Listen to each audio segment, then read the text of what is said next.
Hello again, ganda ko chika life.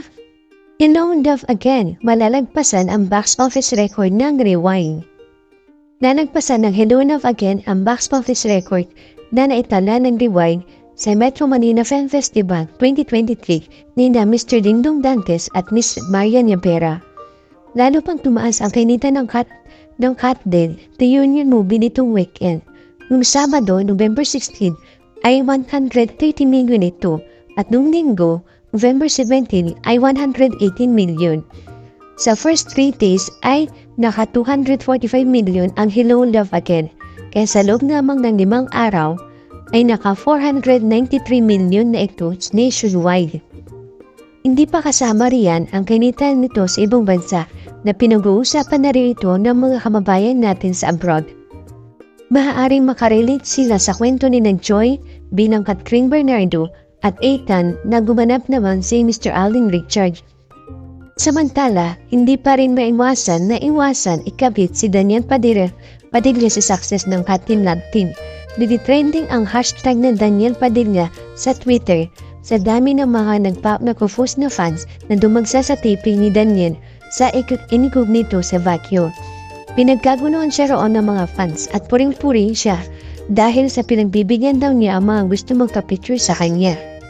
At syempre, mayroong tayong mga nakikita na nagpo-post na number 1 daw sa listahan na hindi manunood ng Hello Love Again ay si Daniel.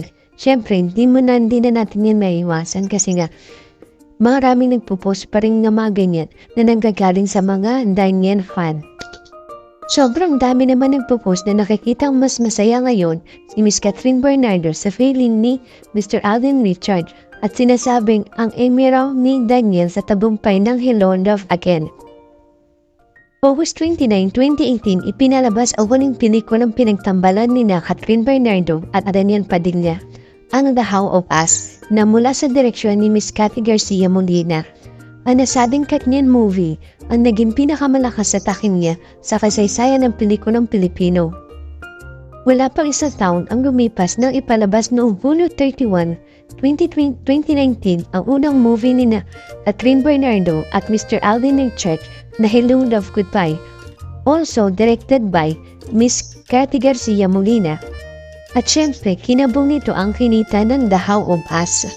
Ikinakasa ang kapagkuhan ang kasunod ng Katnian movie, ang After Forever, na isushooting sana sa USA.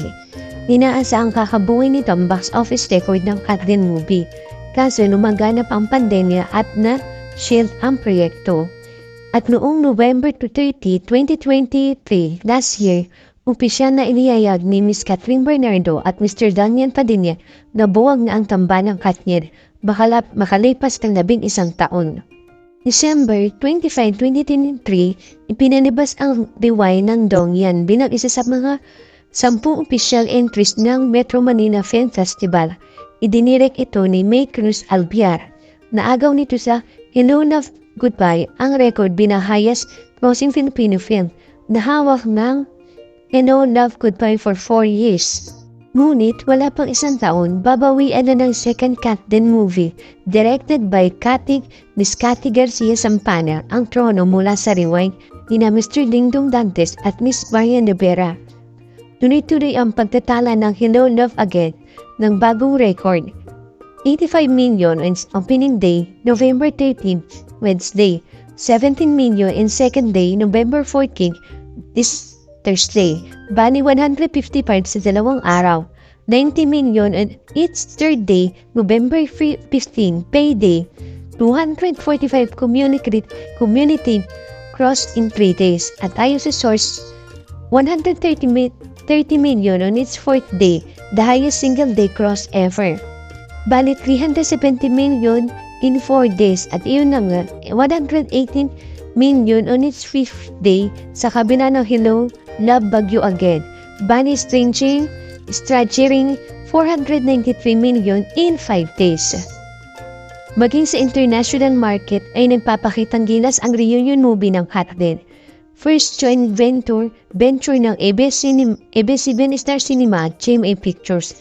November 14, Huwebes, nitong nag-umpisa ipalabas sa Australia at 33 cinemas at New Zealand na 8 ang sinimit sa data sa $165,000 ang estimated gross ng Hello Love Again sa New Zealand mula Huwebes hanggang Linggo, November 14 to 17. Bali pangatlo nito sa Gladcharus at Red One. November 15, Friday, nagsimulang ipalabas ang Hello Love Again sa 248 na sinihan sa North America maging sa Saipan at Guam. Ibinanita agad ng Star Cinema sa X nitong November 18, Lunes, 1:14 a.m. Manila time ang report na deadline naka $2.4 million opening weekend cross sa North America ang Hello Love Again at pumesto ito sa pangawalo sa top 10. Balita ko po ito at sa pagbabalita ko po ito is estimated cross pa rin lang po ito itong $2.4 million nito. Sinasagap po nating balita, Martes, Manila time po, lalabas ang exact figure ng weekend crosses sa takin niya sa US at Canada. Itong Hello Love Again ang bukod tanging bagong release sa top 10 ng North America last weekend at based sa estimates ay ito ang pinakamataas ang average sa top 10. Samantala, November 16 to 17, ipinalabas ang Hello Love Again sa London, United Kingdom. Kasado na ang special screening nito sa iba pang mga bansa sa Europa, kabilang ang Finland, Ireland, Italy, at Malta. Sa November 21, Merkules, mag-hello ang Cotton Reunion movie sa UAE, Oman, Qatar, KSA, Bahrain, at Kuwait.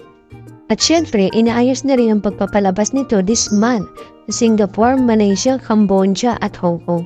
Kaya, kakabukin na naman ang Hello Love Again and Rewind. At kung hindi po ako nagkakamali, lumampas na po sa 1,100 na sinihan ang pinapalabasan ng Hello Love Again worldwide. Inayos na ng Jamie Pictures at Star Cinema sa Facebook kung mapapanood ang Hello Love Again sa mga sinihan Hong Kong at Macau umpisa November 24. Linggo po yan. Sa top 10 movies in the Philippines today sa Netflix ay nasa number 3 na ang Hello Love Goodbye. Thank you for watching. Kung nagustuhan niyo po ang video ito, subscribe na sa Starlight Showbiz YouTube channel and please don't forget to hit the bell button for our latest updates.